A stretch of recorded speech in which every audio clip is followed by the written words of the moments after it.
Hi, and welcome back to our Dreamweaver tutorial.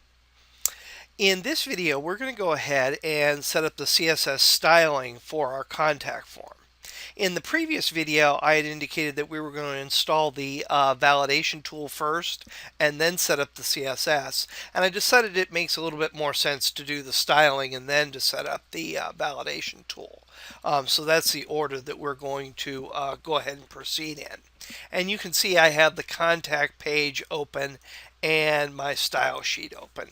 And I'm actually just going to go ahead and go to the bottom of this page really quickly. Just scroll down here. And one thing that I like to do is make sure that my styles are organized. And depending upon how long your style sheets are, you may need more or less organization to be able to quickly find the styles that you create. In our case, we have a fairly simple style sheet, so we haven't done a lot with organization. But one thing that you can definitely very easily do is place comments in your style sheet. And in a CSS file, comments are contained within /* marks. So if I put a / and an asterisk, that actually opens a comment up, and then an asterisk and a closing / will end the comment. And then whatever I place inside of there will be the comment itself. And you can see that. You can also very simply right-click or highlight, and then right-click and go to the selection option. And you'll see you've got a variety of different comment styles that are in here for different kinds of documents. For example, HTML documents, CSS documents, PHP and JavaScript documents. But if I click apply the /* style here, you'll see it places those marks in there for me automatically. So I'm going to go ahead and place my styles right here. Now, coming back in here to our HTML page and looking at our code, you'll remember that we went ahead and placed our form elements inside of an ordered list. And every single form element is its own list item. And if we take a look at this in design view, you'll see, again, there's that ordered list. We want to go ahead and remove the numbering first off from this ordered list. And I want to make sure that if we decide to use an ordered list somewhere else on our site, that we actually are able to have the numbers appear. So we need to specify that we're removing the numbers just from this contact form. So what I'm actually going to go ahead and do here is I'm going to enclose the form inside of a div with the ID contact form. And I'm going to come down here to the bottom, and I'm going to go ahead and close that div. So now I can specify that I'm only removing the numbering from elements that are within the ID contact form. So I'm just going to go ahead and copy that, come in here to styles, and create that ID style. And then I'm going to specify this applies to ordered list elements. And I want to go ahead and put the property value statement list style type none on here. And we'll save that, save this, and when we take a look at it, you'll see the numbering is now gone. The indentation is still there, and that's kind of nice having our form indented over a little bit. So I'm going to go ahead and leave that there. Another element that I want to point out before we go any further is you're going to see these little yellow markings here. These are actually Dreamweaver visual aids. they don't actually appear when you actually look at the web page. The only reason why we're able to see these little yellow markings or the red dotted outline that indicates the form is the fact that we're in design view, and you'll remember that's sort of like a layout view. If I look at this in live view, you'll see that none of that appears. And the same thing would also be true if I was looking at this by previewing it in a browser. So these visual aids here, you don't need to worry about those appearing to people that look at on your website. And if I go ahead and go into code view, I'll just go ahead and highlight one of those there. You'll see it's these hidden input types from our form. And that's what these markers are indicating. So again, they won't appear to anybody looking at your page, but they do show you that an element is there. If you go to the View menu and come to Visual Aids, you can turn these elements on and off. But generally speaking, I think they're fairly useful because you can just simply click on something and then it'll highlight and then look at it in code view and find what that element is you've selected. And that's true for these anchor marks, for these hidden inputs, or the div dots, or the form dots, whatever you actually are selecting. So those visual aids are very useful for you. Now, the next thing that I want to go ahead and do is I want to go ahead and properly position the field itself and the field label. And I want the field label to appear over the field, and I want each one of these fields to be the same width. In this case, I'm going to want those to be 350 pixels wide. So the first thing that I'm going to go ahead and do is I'm going to change the width for these different input and text area elements. And again, you'll remember the input element are for these shorter text style fields. The text area element is for more like a comment or a message field. The submit button is also an input type, and we'll go ahead and change that a little bit later to make that appropriate to a button. But I'm going to come here to my style sheet here, and I'm going to go ahead and just add a few lines to move myself down there.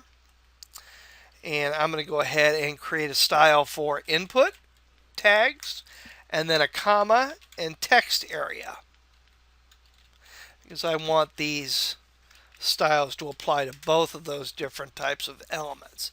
And I'm going to go ahead and change the display type from inline to block. And I also want to do that with my label tags. You remember my label tags here are right above my form elements. So again, and I'm going to want to style the labels a little bit differently. I could have placed the label element up here in my group selector, but I want to go ahead and, because I'm going to put some additional things on later, I'm going to make it its own style. So we changed these elements from inline elements to block level elements. And now let's go ahead and take a look at our form. And you can see now the labels and the form elements are stacked on top of each other. These little anchor visual aids are also stacked on top of each other. But again, remember, the layout view here doesn't really show you the way your page is going to appear to your visitor. If I go into live view, you'll see all that spacing is gone. So now I'm going to go ahead and change the width of these elements here. So again, we're going to be working with the input text area elements, and I'm going to specify the width of those elements should be 350 pixels wide. And now you'll see they're much wider. And again, we're in live view, so we're actually seeing that a little bit differently. And if I was to go ahead and preview this in a browser, you'll see the same thing there. Now, one thing that you're going to notice is the fact that the submit button also became 350 pixels wide. And again, the reason for that is the fact that this is an input tag. Even though it's showing up as a button style, it is an input tag. So the style that we created here is being applied to that. So not only the display block that we want, but also the width property.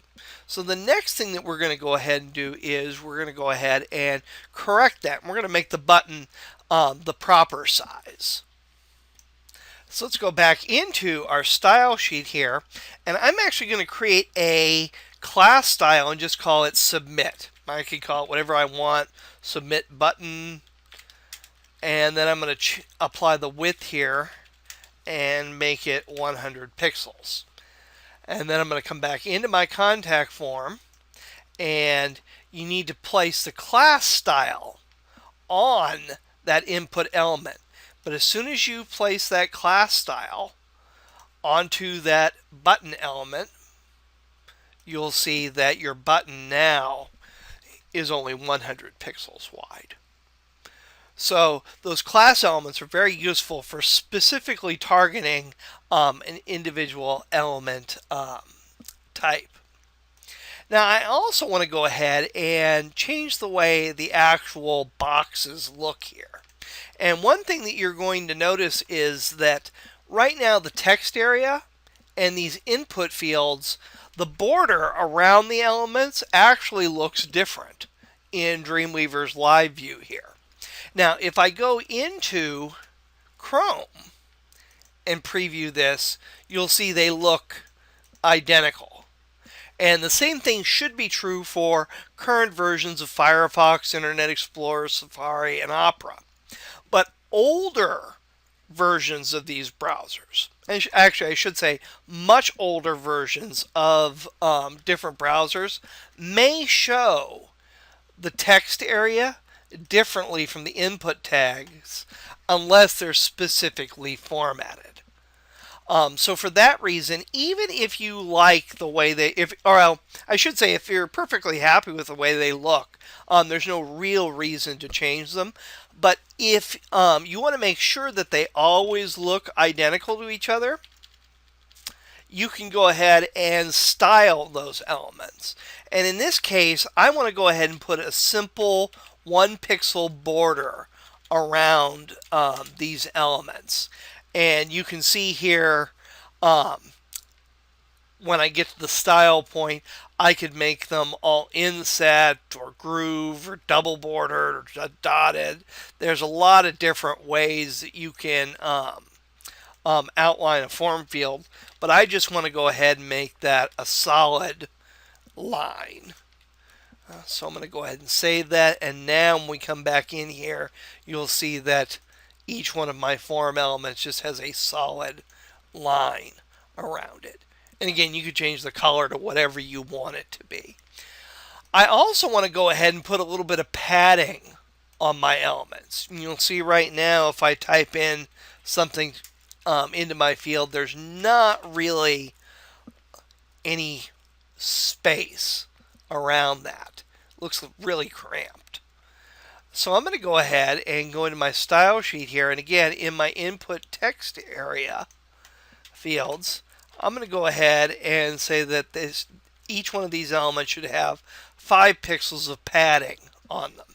And you're going to remember in an earlier lesson I mentioned that the difference between padding and margin is that padding is on the inside of an element, whereas margin is on the outside of an element.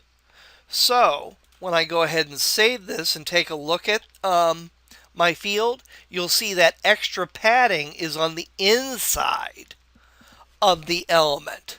So this is one case where margin really does matter.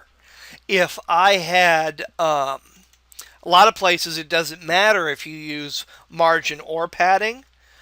Visually, it's going to look exactly the same. But if I was to change this to margin and then go ahead and look at it, you're going to see the margin is on the outside now. You'll see the boxes no longer have that interior space, and you'll see on the top, bottom, and this little bit to the left now has 5 pixels of margin around it. So the form elements are actually indented in a little bit from our labels. And that's not what we want, so I'm going to go ahead and just put padding on there. And now you'll see we're back to normal. What I do want to use margin for is I want to put some space in between the label and the form element that is above it. So you'll see here I've got email, phone, message, so on and so forth. I want to put a little bit of spacing in there. I don't want any additional spacing, however, between the label and the field below it. So I'm just going to put some margin on the top of that label. So I'm going to go ahead and do margin dash top, and I'm going to say 10 or select 10 pixels. And now when we take a look at it, you'll see now there is a little bit more space in there. And we can do the same thing with the submit button. Right now I'm pushed right up against my message text area there. But if I go ahead and come down here to the submit button and put in the property value statement margin top, and let's go ahead and do 15 pixels here. We'll save that, and now you can see I have some more space between my button and the actual elements here. Another thing that you can do is you can change the height of these elements. Now, changing the height of the element is different from putting padding on it. And in the case of our input elements here, I don't really need those to be any taller, but I may want some additional space for my message text area element. Now, there actually is an HTML attribute for the text area element that will adjust the height of that element. But remember, we want to keep our formatting and our structure completely separate. So we're going to use CSS to affect the height of this text area. So I'm going to go ahead, and I'm not going to put that in this group selector here because I don't want to affect my inputs. What I do want to do is just create another style just for my text areas, and I'm going to make the height 100 pixels. Actually, let's go ahead and make it 150 pixels there. And now we'll take a look at it, and you can see it's much larger. And again, you can see the padding is still on there, and the border style and everything else has still been applied to that element. I want to do one final thing to my form before we go ahead and set up the validation for it. And that's that when I click in one of the fields, not only do I want the border to change, and that's actually a function of the browser, but I also want the field to be shaded in just ever so slightly so it highlights it a little bit. So I'm going to go ahead and come in here to my style sheet, and I'm going to go ahead and create another, I'm not going to put that there, I'm going to put this below text area. And in this case, I'm going to go ahead and create a style, another style for input, but I'm going to put hover after it. And then background dash color. And just so it stands out, I'm going to make it red. I'm going to change that a little bit later. And then I'm also going to do it in case we do have a keyboard selection, which would be very common with forms. I'm going to change the focus property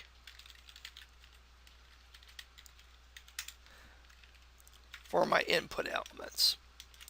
And we'll save those, and now let's take a look, and we can see that when I hover or click in my elements,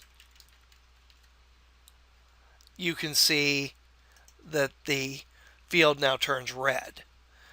The text area doesn't because we didn't actually change the text area.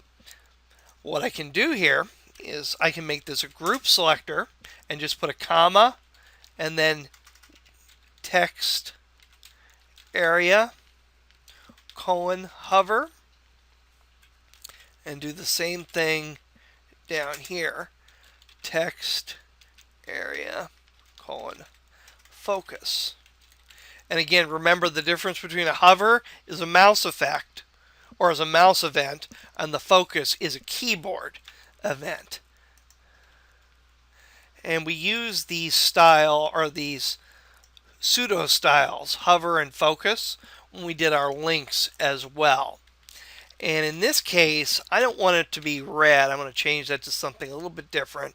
So I'm going to use Dreamweaver's color picker here and go into my color wheel, and I'm just going to go ahead and find an orange here that I kind of like, because that's sort of the background color, and just copy and paste that over this one right there. And now you can see, again, we have a hover and a focus effect. And a lot of times people don't want the hover effect on their forms. If you don't want the hover effect, just delete this style right there and leave the focus effect on. And then when I hover over the fields, you can see nothing happens. But as I tab through my fields, or if I click in a field, it's the focus effect actually usually is associated with the keyboard, but it's actually when that element becomes the center of attention. I would say active, but the active property is a little bit different than the focus property is. And again, all those elements there are optional.